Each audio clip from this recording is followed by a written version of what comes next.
Poland Europe के बीचों बीच बसा एक देश जिसका इतिहास, संस्कृति और प्राकृतिक सुंदरता लाजवाब है। पश्चिम में जर्मनी, दक्षिण में चेक रिपब्लिक और स्लोवाकिया, पूर्व में यूक्रेन, बेलारूस और लिथुएनिया और उत्तर में बाल्टिक सी से घिरा पोलैंड सेंट्रल यूरोप में एक खास जगह रखता है। इस जगह ने इसकी किस्मत को आकार दिया है, इसके इतिहास, संस्कृति और अर्थव्यवस्था पर गहरा प्रभाव डाला है। सदियों से पोलैंड पूर्व और पश्चिम के बीच एक पुल का काम करता रहा है, व्यापार और सांस्कृतिक आदान प्रदान का एक चौराहा। पुराने जमाने के एम्बर रोड से लेकर आज के ट्रेड रूट्स तक पोलैंड ने यूरोप के अलग अलग हिस्सों को जोड़ने में महत्वपूर्ण भूमिका निभाई है। इस खास जगह ने चुनौतियां भी पेश की हैं, क्योंकि पोलैंड अक्सर खुद को यूरोपियन कॉन्फ्लिक्ट्स के केंद्र में पाता है। अपने इतिहास में कई आक्रमणों और विभाजनों का सामना करने के बावजूद पोलैंड एक मजबूत पहचान और जीवंत संस्कृति वाला एक अडिग राष्ट्र बनकर उभरा है।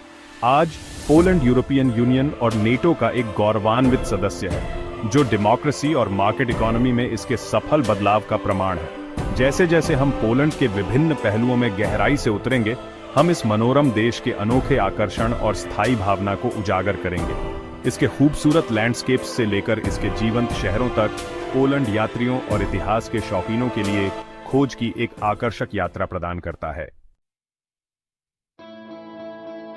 पोलैंड का लैंडस्केप उसके इतिहास जितना ही विविध है। रेतीले समुद्र तटों और तटीय मैदानों से लेकर राजसी पहाड़ों और लुढ़कती पहाड़ियों तक देश कई अलग अलग जियोग्राफिकल रीजन्स में बंटा हुआ है। हर एक का अपना अनोखा कैरेक्टर और आकर्षण है। उत्तर में बाल्टिक कोस्टलाइन मीलों तक फैला है, जिसमें सुरम्य मछली पकड़ने वाले गांव, रेतीले टीले और लोकप्रिय समुद्र तटीय रिसोर्ट हैं।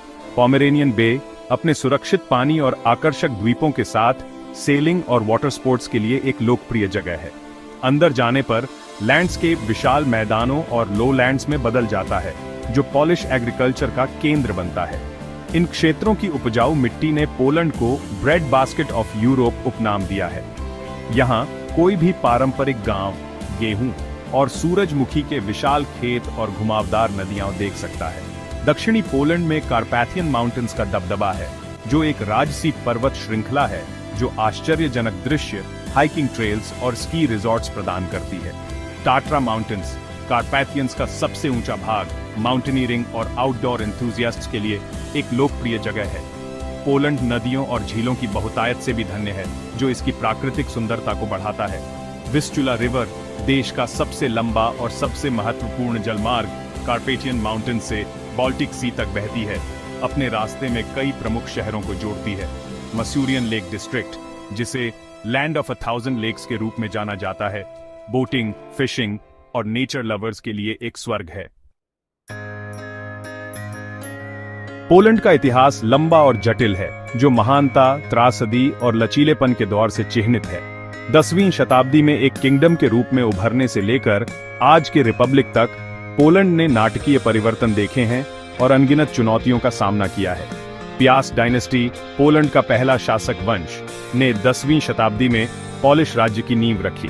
1333 से 1370 तक किंग कैसिमिर द ग्रेट का शासनकाल पोलैंड के लिए एक स्वर्ण युग था, जिसमें महत्वपूर्ण क्षेत्रीय विस्तार, आर्थिक समृद्धि और सांस्कृतिक उत्कर्ष था। 16वीं और 17वीं शताब्दी में पॉलिश लिथुएनियन कॉमनवेल्थ का उदय हुआ, जो बाल्टिक सी से ब्लैक सी तक फैला एक विशाल और शक्तिशाली राज्य था। इस अवधि, जिसे स्वर्ण युग के रूप में जाना जाता है, में कला, साहित्य और विज्ञान का उत्कर्ष देखा गया।